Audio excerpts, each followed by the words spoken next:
So NBC Philadelphia put up a article. Basically, I guess they're gonna do it every day. The top 25 most important players for the Philadelphia Eagles, and number 25th was Quez Watkins. I disagree with that, but that got me thinking. To me, who is the most important top 10 players coming into this season? And we're about to go over this list, y'all. Let me know if y'all like it or not, if y'all agree or not, man. Y'all already know, man. Yo, that. A, G, L, E, S. Eagles! Eagles! Say fly, Eagles, fly. Fly, Eagles, fly. Fly, Eagles, fly.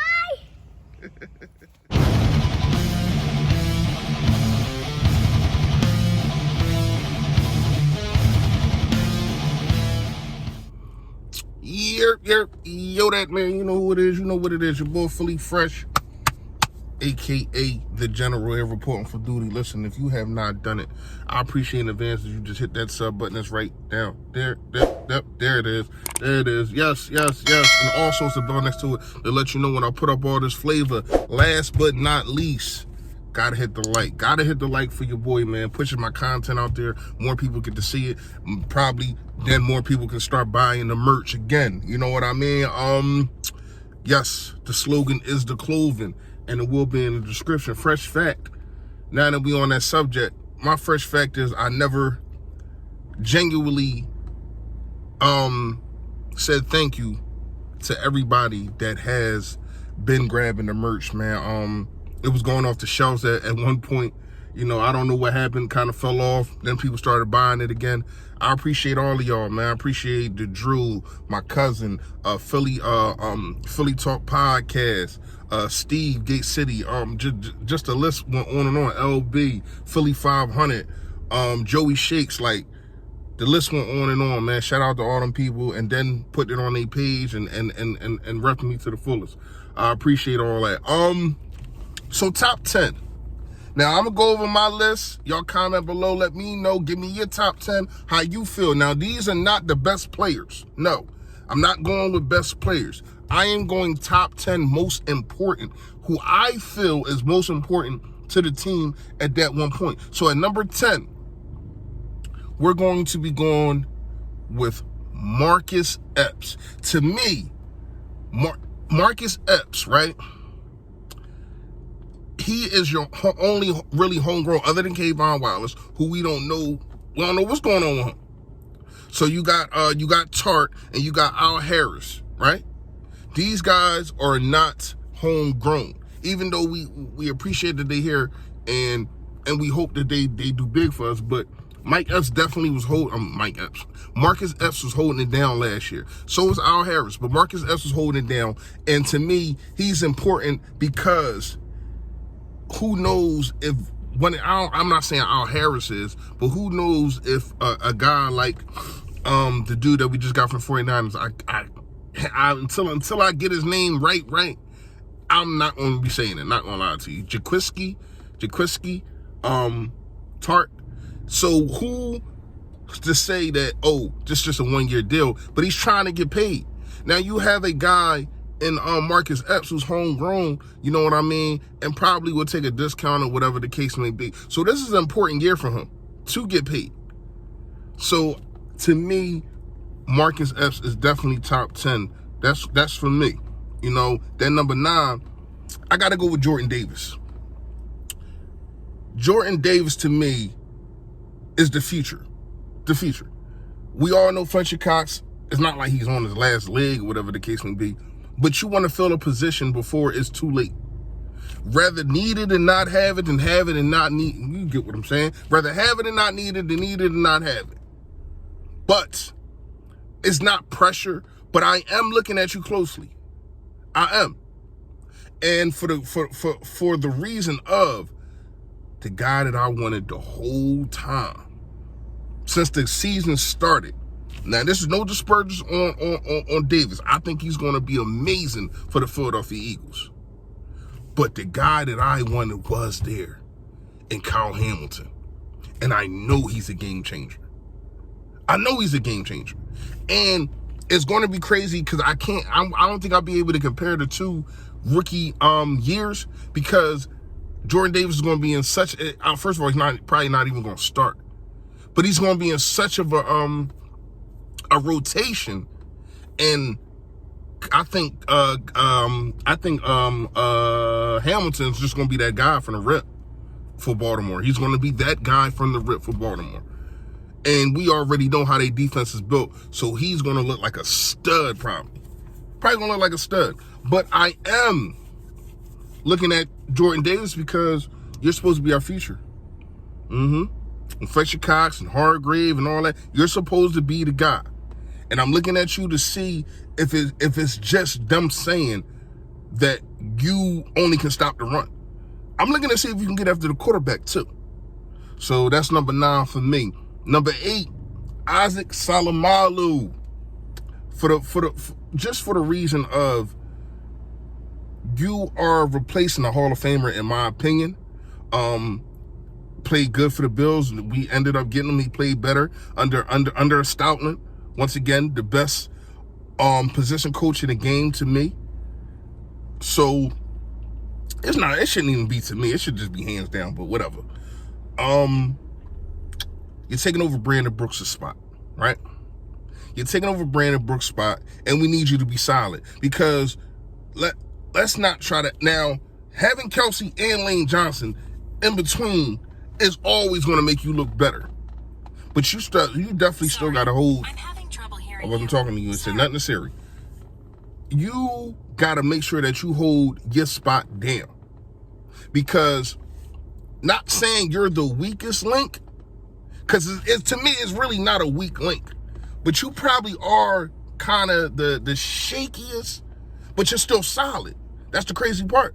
That's how good the offensive line is. Our shakiest guy is solid. To me, I like Landon Dickerson over. If y'all was going to say Landon Dickerson, I don't think so. I think he's sturdy. But he's still good. So I still got to have you on this list at number 8. For the simple fact is, you're protecting the quarterback. All right, so let's go to number 7. Hassan Reddick. Hassan Reddick at number 7, most important. For the simple fact is, we were second to last in getting sacks last year. You was a guy the last 2 years that led the league basically in sacks. So you were a guy that can turn around. And I know it's pressure when you coming home. People want it. You got family. They want tickets. They want they want this. They want to be around in the entourage and yada yada yada, whatever the case may be. But you got to put that to the side, because you're only on a 1-year deal. And we would love for you to be here for the foreseeable future. But gotta show up. You gotta show up like you had for the last 2 years for the Cardinals, for the Panthers. Gotta show up. I'm not saying that he won't, but this is the reason why he's on this list. Because how important you are to us going after and getting after the quarterback. Especially if our defensive line can't get there. You're very important. All right, number 7. So where I'm at, number 6. I got Miles Sanders. And y'all all know why. Y'all all know how harsh I am on the kid. And it's not like he doesn't have talent.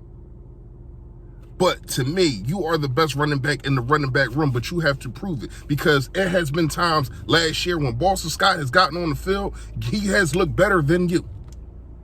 He has. And you coming up on a contract year also. And we all know. I mean, just look at what's going on in the NFL. You had a guy in Todd Gurley 2-3 years ago, was that dude. In 1 year, he fell completely off. Went to Atlanta, nobody seen him again. You seen Todd Gurley lately? Todd Gurley. Think about that. This dude was dominant. Yes, has to stay healthy. Miles Sanders I'm talking about. Has to stay healthy, but has to see the field better, in my opinion. Like I said, been watching these old games, and I'm looking at you, and I'm looking at possible touchdown opportunities for you, and you're not getting there because you want to force something that ain't there, and you're not looking over to the A gap or the B gap or whatever the case may be. Miles Sanders, you are definitely on this list, because of the contract year, and the NFL looks at running backs a dime a dozen. They do. I would love for Miles Sanders to get paid. I would.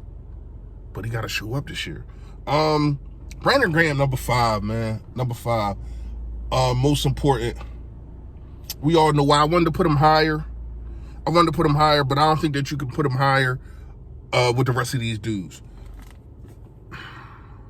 In the Atlanta game, he set the tone for our first win last year by putting a hell of a hit on that kid, the rookie. I can't remember his name. He ain't a rookie no more. But Atlanta's running back, man. I think he was out of Georgia or something. Correct me if I'm wrong. But the hit that he put on that kid, it changed the whole game around. He wasn't stopping anything. Matt Ryan actually was looking good at first. The running game was looking good at first. Changed everything. Then he got hurt. Then what happened?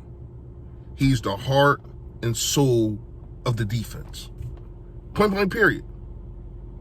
He's the heart and soul of the defense, and missing him last year is the main reason why we were second to last in sacks. And there's not even a debate about it. It's not a debate. It's not nothing to think about. Losing him hurt us so freaking much. But we still went to the playoffs. Getting him back definitely is going to make, and he's healthy. He is healthy. He takes care of himself. You hear him talk. He's always working out with his wife. Shout out to him. He's healthy and he's ready to go. And I can't wait to see him, man. He's at number 5. At number 4.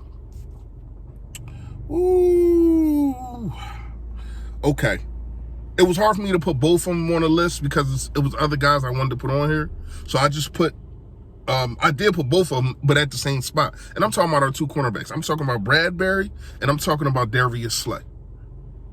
That is number 4. They are number 4, both of them. Because when you look at the situation of you have a potential to be the best duo in the NFL at corner. A lot of people saying on paper they already are. But you got to go out there and prove it. A lot of that is on Jonathan Gannon. I can't put Jonathan Gannon on this list because he's not a player. But trust and believe, he gets a star, an asterisk next to the corners. Because I'm looking at him too. But most important, you have a chance to shut down wide receivers. If not shut them down, slow them down. You have a chance to stop a lot of third downs and getting your quarterback extra possessions, getting interceptions, folding up running backs or tight ends and poking the ball out, getting extra possessions for your quarterback. You got a chance to do that. You got a chance to do that, and you can win a lot of games just with those 2. Just with those 2. Turning people over. The quarterback looking at his first read, and it is not there. He is covered. He's covered like a napkin on an ant. That's why they number 4. Number 3. Come on now. Big dog. Big dog. The big singer. Jordan Mailata. Jordan Mailata, to me, number 3, because of the fact of he protect the quarterback. Blindside, should I say. Because of you have a running quarterback, and you're gonna have to have happy feet with him sometimes. Let's not try to act like you don't have to. You're gonna have to block longer than you would expect on some plays because sometimes he can get shifty. But Big Dog can do it. We seen Big Dog do it. I'm loving what I've seen out of Jordan Mailata. Once again, shout out Jeff Scoutman. Shout out to him. Let's see. Number two, I got Jason Kelce. We all know why. He is the quarterback of the offensive line. He is the brains of the offense. He tells what Mailata needs to do. What shift? Who's coming? Who's not coming? Pause. But you get what I'm saying. Think about it. He is the guy that does every single thing for the Philadelphia Eagles on that offensive side. He makes the shifts. You know what I mean? He helps the quarterback out so freaking much. He helps who's beside him so much. Lane Johnson, come on, he's Lane Johnson. It's Lane Johnson. So Lane Johnson does what he does. Man, he is number 2 to me. Yes, you want to say left tackle should be number 2, but this guy is the quarterback of the team, and we're going to miss him. We are going to miss him. Now, Sturgis, we're going to see what he got. But this guy will be missed no matter who you put as his apprentice. Number 1, come on now. Number 1 is not even a debate. It's not nothing to talk about. I mean, it's always something to talk about. What am I talking about? Mr. Hurts himself. Mr. Hurts season. Mr. Hurts season. Spotlight is on you. Spotlight is on you. You have the most weapons a Philadelphia Eagle quarterback has ever had. And it's not a debate. It's not nothing to talk about. Only thing that you don't have is those defenses Donovan McNabb had. Now, even though I like this defense, and who knows what can happen with it, but you want to talk about 01 to 05? No, I don't know, man. I don't know, man. Like Bradbury, Belito and them? Asante and them? I don't know, man. I don't know. Darius Slay, he's on another level. I ain't talking about him. I'm talking about Bradbury. But it's a lot on your shoulders. And I appreciate that you are a guy that's going to work for it. Change your throwing motion. Hopefully that helps. And hopefully when you are in a situation, because we all know when you're in a situation and it's survival on your brain, sometimes routine goes out the window. So all the stuff that he was doing over the offseason, he might just revert right back to what he has been used to, because sometimes it's just your brain telling you, yo, you're in trouble. Oh, snap. And then after that, you're like, damn, I forgot to use it. You know what I mean? We all have been there in situations to where as though you have trained for something, or you have told yourself, this is what I'm going to do. But then when stuff hit the fan, you act differently. Now, hopefully he just keep working on it to where as though this is his go-to now. This is his go-to. Get what I'm saying? But it's odds, it's over and under for him. 23 touchdowns throwing. I got over. You know what I mean? I'm trying to get with Philly Mike and a couple other guys, probably do like a call-in show and ask questions on these over and unders, like how many touchdowns will Miles Sanders have, and yada, yada, yada, and all that. And we're going to go through the sports book page, and we're going to look at it, and we're going to pick. But to me, it's definitely Jalen Hurts is definitely number 1, and these are the top 10. Let me know what y'all think. Do you agree with me, or am I tripping? You know what I mean? Y'all already know, man. Stay Philly, stay fresh, y'all. Yo,